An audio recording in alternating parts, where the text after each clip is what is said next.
Hey, can you say hi to our online church today? Make them feel at home today. They're coming from all over the place. We got like 35, 40 people online today. That was not a good hello. Can you do that again, please? Say hi to our online church. So glad that you're here with us, wherever you're coming at us from. We're glad that you're with us. Hey, I want to just make one mention of that song right there. So that line, one of the lines, the riches of your love will always be enough. And so listen, I feel compelled to almost tell you that it's the only thing that will be enough. Does that make sense? It's the only thing that will be. We look for so many things so often, especially at this time of the year. Like how many parents, like you are so anticipating and excited about Christmas Day and the look on your kid's face. Are you there? Can I get a parent to say yes? Amen. It's awesome. And then, as you look back over the last Christmases, can you remember the disappointment in your face when you realized it wasn't enough? You know what I'm saying? Like, listen, like my kids are, I can talk about my kids because none of them are here today. None of them are in the room. But they get to that spot where you're like, that's it? And I want to slap every one of them. You know what I mean? Like, you kidding me? That's it? It's got to be, thank you, Aaron. Appreciate it. I feel a little bit alone up here today. It's got to be a spot where we recognize what really is that we're trying to get to and how to really help them find what joy is. I think, isn't that what we try to do? We try to fabricate joy on Christmas by giving them all these gifts and all these things. And what I mean, it gives them a momentary happiness, but it doesn't ever give them joy. It won't give them joy. Joy only can come from Christ. It can only be his filling and his sufficiency that gets us to what is enough. Listen, my kids are walking in the door right now. I got to stop talking. What in the world? Hello. That was kind of like amazing timing right there. Hi. Sorry. Have you ever like, and I know you have, so just join me in this. Just say yes, okay? No? Okay. You're like, what am I going to say yes to? Like, it's easy. It's a safe one. Like, you lost something and it just drove you crazy because you couldn't find it. And you don't even know to look for it until, like, the moment that you need it, and then you're just scouring the house, like, turning over everything and just trying to find that one thing. It could be the most insignificant thing, right? But I need it now, and I don't want to have to look for it. This like, for us with our 75 kids and all this house full of stuff, like, stuff goes missing all the time. For a number of reasons, because our kids will just like, what's this? And they'll take it, and they'll hide it somewhere. They'll just do something with it. Like, it's amazing to us when you go, like, to wash the sheets, the things that you find around the bed. You know what I mean? Like, first of all, that's where all the socks have disappeared to. Why? I don't know, but there they are. And then there's just random stuff that they hide. They just want to, usually it's a pile of candy wrappers or whatever else. But this week I had to go do something, and I needed to find this thing that I had purchased a while back, and I couldn't find it anywhere. I'm looking everywhere to find this little, like I said, super insignificant. It's a $3 whatever, but I need it now, and I don't want to have to look for it. And so you know what happens when you do that? You start blaming people, right? I mean, it's like your fault. What'd you do with my whatever? And like, I haven't touched you. I don't even know what you're talking about. I can't. It's your problem. Well, what I found was that I had actually strategically, knowing that this was going to happen, I placed it right next to where I was going to use it, but I didn't remember I had done that. I mean, that was like months ago. I'm not going to store that in my mind. I'm not going to keep that there. It was just whatever. We lost it. You didn't really lose it. You just put it somewhere else. You just misplaced it. I want to help you today understand that the joy you are finding is just right in front of you. It's just right there. All of us, at some point or another, at some different place in our journey, we are looking for the fullness of joy. And how do we find it? I want to help you find it. Fair enough? Be with me? Y'all are super quiet today. It's scaring me.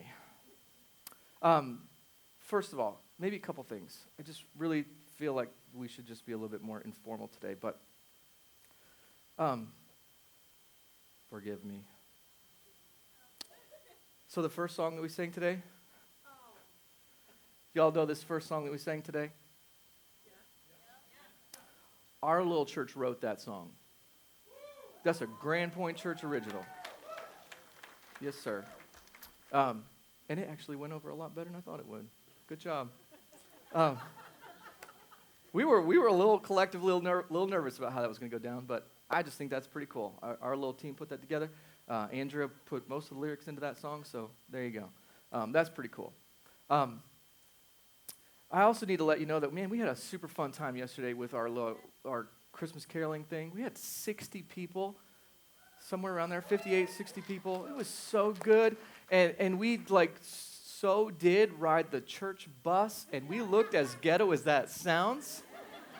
I even got on the bus. I was like, I feel like we are the Sister Act movie right now. But we had a good time, man. We got to put a lot of smiles on a lot of faces, and then came back here and got into a drunken cookie stupor. It was great. So yeah, that was, I know, right? Don't do that.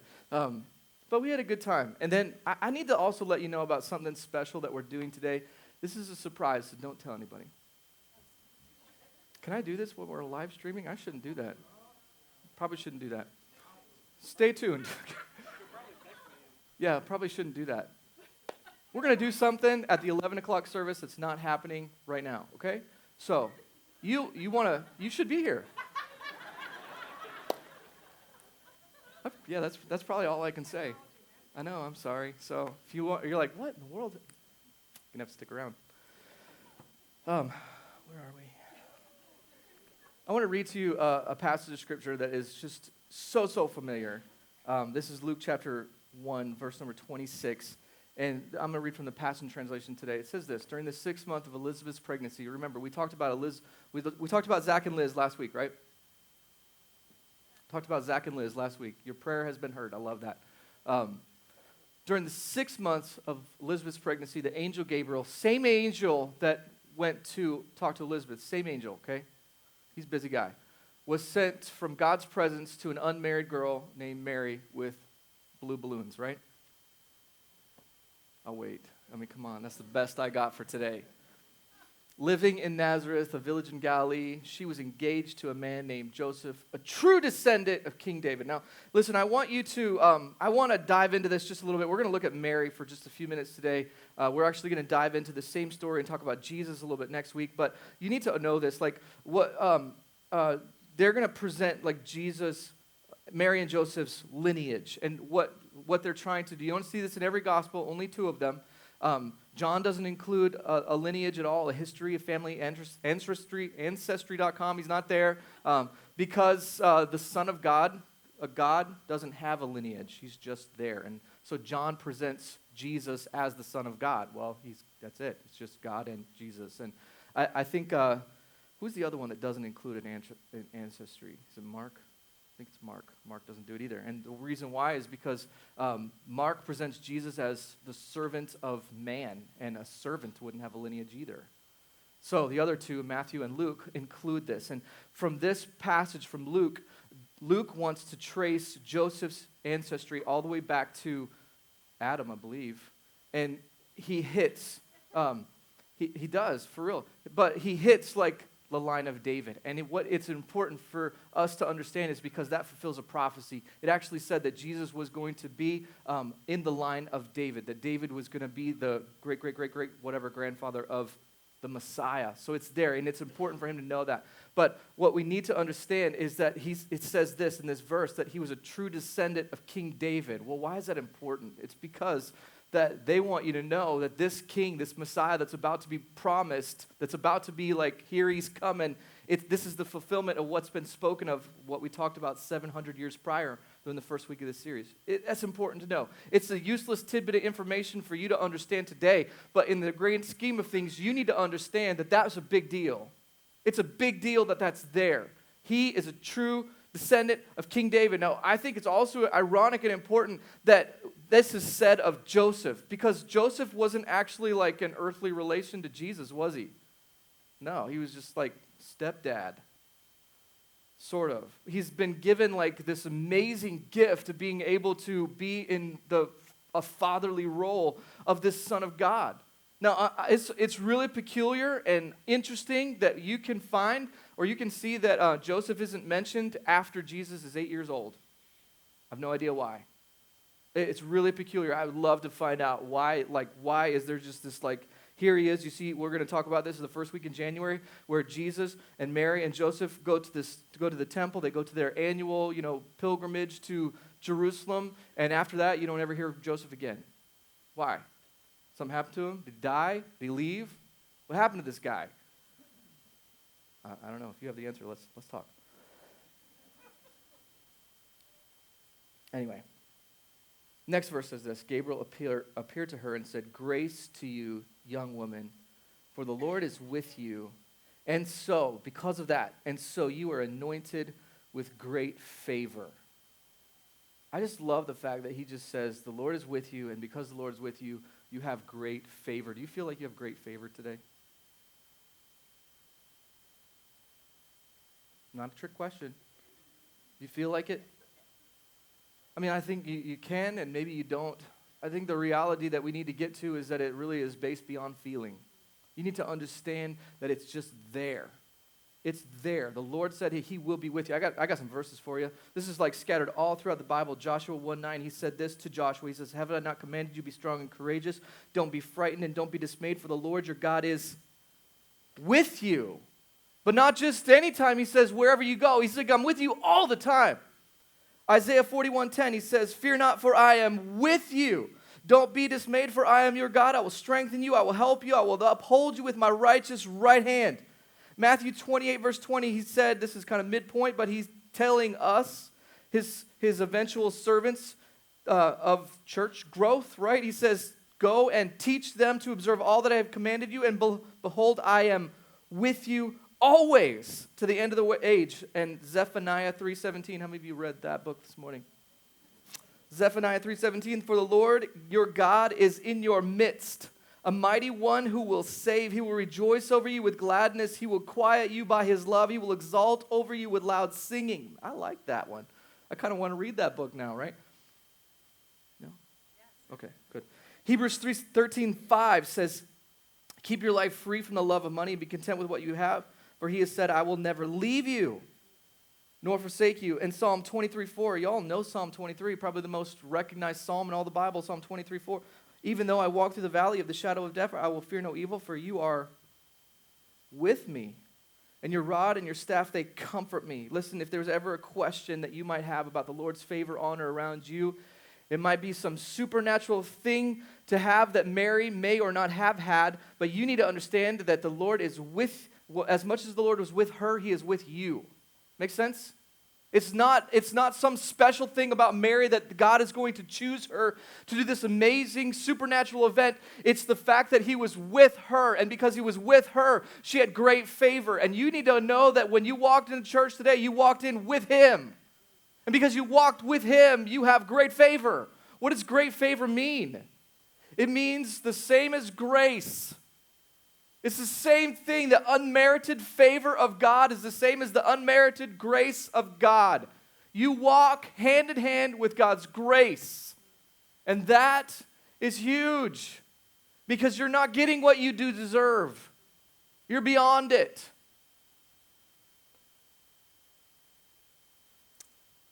I gotta ask, I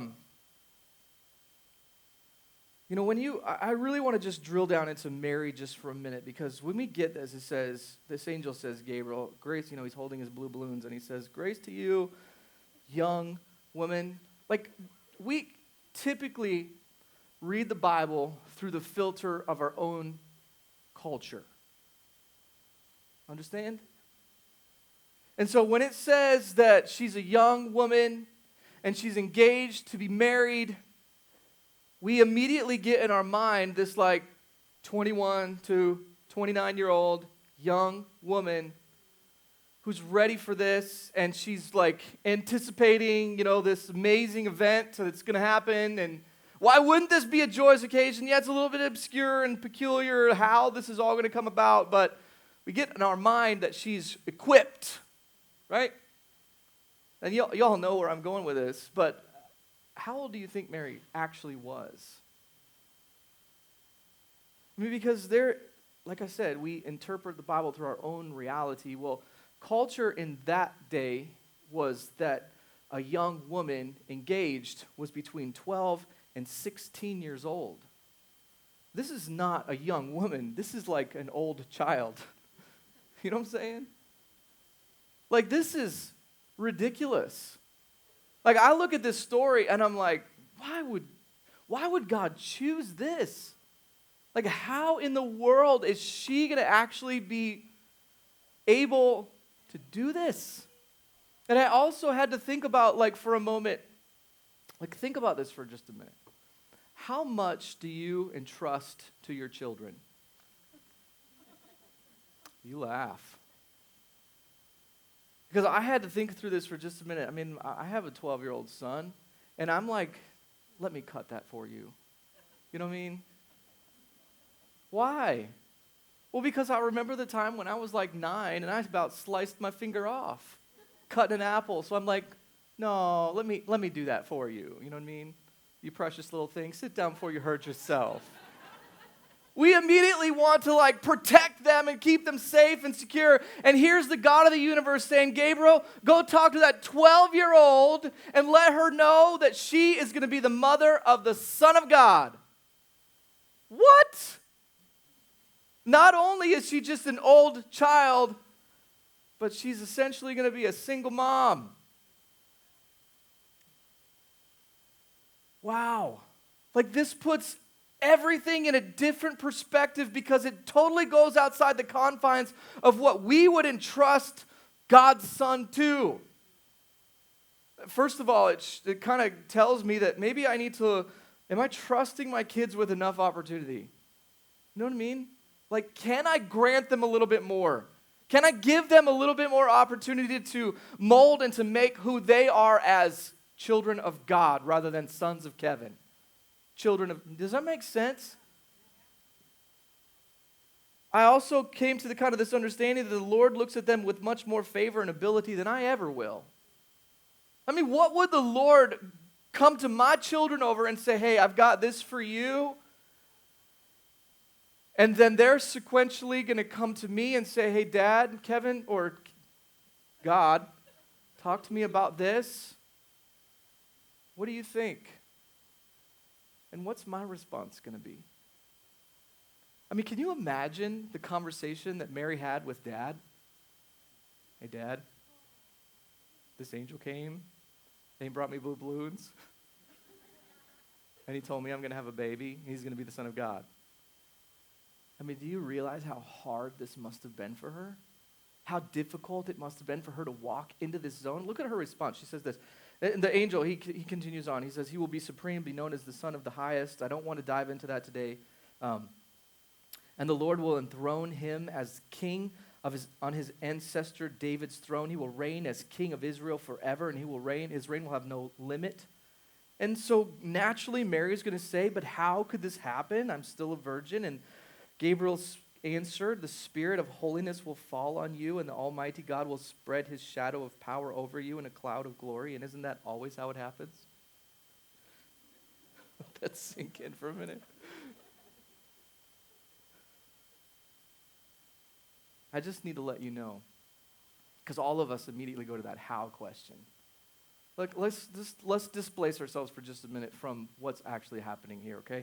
Like, take Mary and the promise of Gabriel out of it and put yourself into that, not as like, you know, you're going to be the mother of the Son of God. No, not that. I'm just saying that there's an element of impossibility here, right? And Mary's naturally saying, how? I don't get this. This is strange and somewhat cool at the same time. And Gabriel's answer is just, the power of the Spirit of God is involved in this. You know, I don't know about where you're at and what you're facing, what you're wrestling with, what you're going through, but frequently the Lord is directing us and driving us and pushing us up against like ridiculous impossibility that we don't know how. And ironically, this is one of the only spots in the Bible that the Lord kind of dives into the how. And maybe it's just his unmerited favor that's for Mary. Maybe it's just this, maybe it's the fact that this is the Son of God. He's going to describe to her the how. I bet you and I wish just together don't you just wish there was a moment that the Lord would just tell you how? How are we going to make it through this? How are we going to proceed to the, how are we going to survive this situation? Hey, the Spirit of holiness is going to come over you. Like, there's no difference from you and Mary. It's the same Spirit.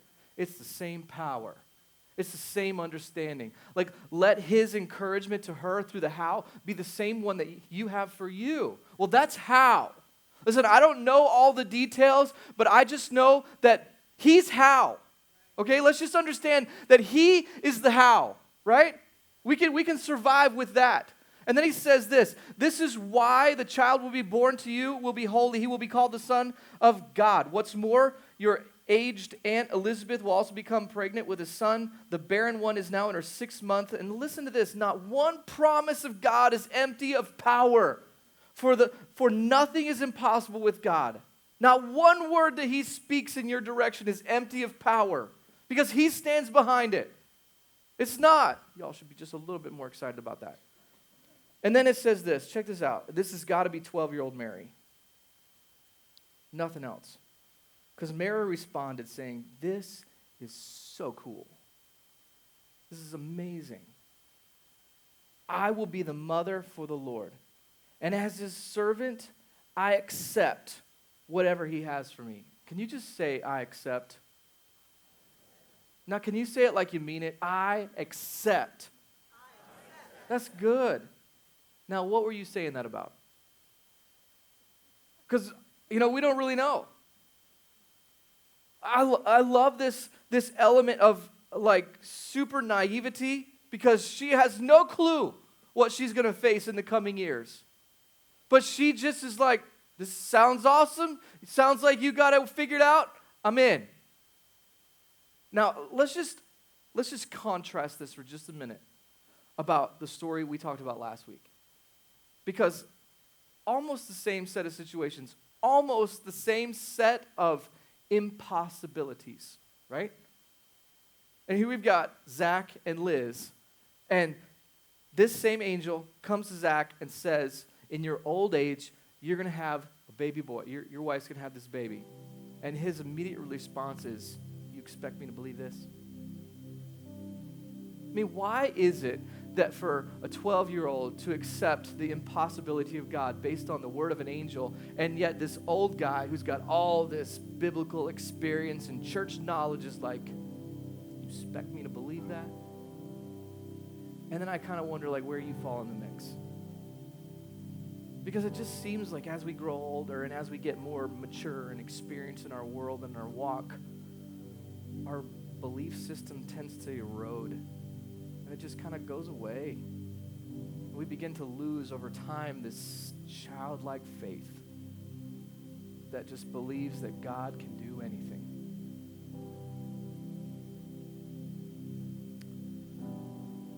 So what do you do with that? I mean, good Lord, there's so many directions that could be chosen to kind of finalize this. I mean, I started with the idea that you need to, when you find Jesus, you find joy. That's what we just talked about. He's right there. He's right there. I also see a sense of, like, this majestic opportunity and the belief that you need to have over your life to know that the Lord is able. For with God, nothing is impossible.